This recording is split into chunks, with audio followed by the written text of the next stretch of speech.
সালাম আলাইকুম। আমি এখন দাঁড়িয়ে আছি রাস্তার পাশে, বন জঙ্গলের ধরতে গেলে। আমার সামনে দেখতে পাচ্ছেন একটি অত্যন্ত ঔষধি গুণ সম্পন্ন উদ্ভিদ, যেটির নাম হচ্ছে পিপুল। এর বৈজ্ঞানিক নাম পিপার লঙ্গাম। এটি লতানো একটি উদ্ভিদ। এর ফল, পাতা, শিকড় এবং এর কাণ্ড সবই ঔষধি গুণ সম্পন্ন। দেখেন, আমার হাতে দেখতে পাচ্ছেন পিপুল ফল, যে ফলটি অনেক ঔষধি গুণ সম্পন্ন, এবং এর পাতা, এর কাণ্ড সবই ঔষধি গুণ সম্পন্ন। এটি হাঁপানি এবং শ্বাসকষ্ট দূর করে। এটি সর্দি, কাশি এবং ঠান্ডা লাগলে এটি খেলে উপশম পাওয়া যায়। এটি হজম শক্তি বৃদ্ধি করে। এটি পেটের পীড়া সংক্রান্ত সমস্যা দূর করে। বিশেষ করে এটি ঠান্ডা এবং সর্দির জন্য বিশেষভাবে ব্যবহার হয়ে থাকে।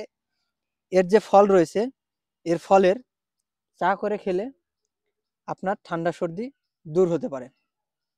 তবে অবশ্যই এই প্রাকৃতিক ভেষজ উদ্ভিদ সেটি সেবন করার আগে অবশ্যই কোনো ভেষজ চিকিৎসকের পরামর্শ নেবেন। ধন্যবাদ।